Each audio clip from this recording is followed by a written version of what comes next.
Well, some people would say that evidence-based and CAM can't go in the same sentence, but there's been a fair amount of studies that have been done on complementary alternative medicine or practices, or CAM, and the things that have been done that have shown promise, sometimes as much effect on pain and function for a patient with pain as a lot of our conventional therapies. Those kind of technologies, therapies, I would like people to know about, that we can advocate for individual patients to have more of those kind of options, and also to find ways to integrate CAM into conventional approaches and really move from the doctor-patient relationship or a specialist-patient relationship to having a team approach with a given patient at the center of that team.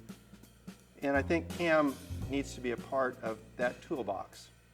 CAM, interestingly, like conventional medicine, there are things that have been tested and shown to be mild to moderately effective. There are things that have been tested that have shown to be not any more effective than placebo. And there are a lot of things that just haven't been tested. Of the things that have been tested that show mild to moderate effect, like conventional therapies, they could be divided into things done to you and things that you might learn to do and then become empowered to do life self-management. And so in terms of those bridging therapies, that may be things that are done to you, but that are effective, that could be used in the short term to move from high-dose opioids, for instance, to a safer regimen, a safer package of tools. The bridging therapies could be things like spinal manipulation, acupuncture, massage. All of those, while they're being continuously reapplied, are mildly to moderately effective, at least as much as most of our therapies, and oftentimes more effective than opioids for chronic pain patients. The problem is once those are stopped, the repetitive application, the effect in terms of pain wears off.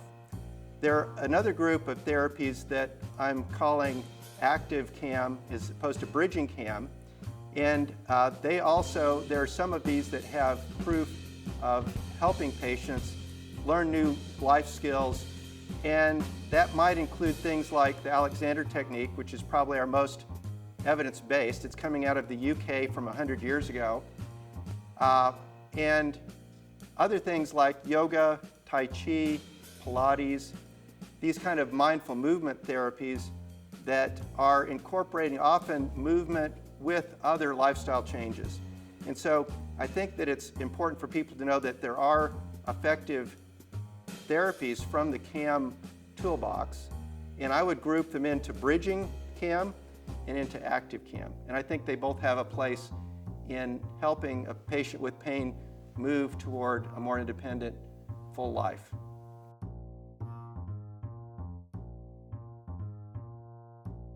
Well, if you look at where people spend their money, even without insurance plans, a lot of people are already spending money on CAM therapies.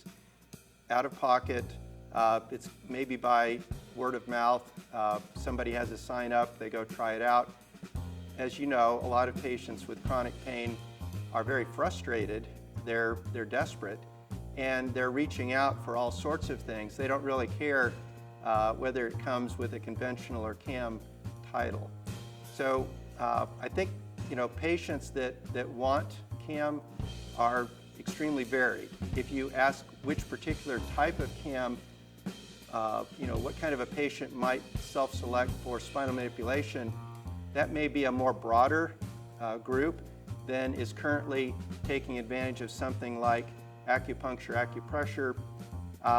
Those therapies are not as familiar to some of our Western ears and sensibilities, but I think with our melting pot, they are becoming more and more acceptable and more available as well. So I think there are a wide variety of patient types that might pick any number of these different complementary therapies.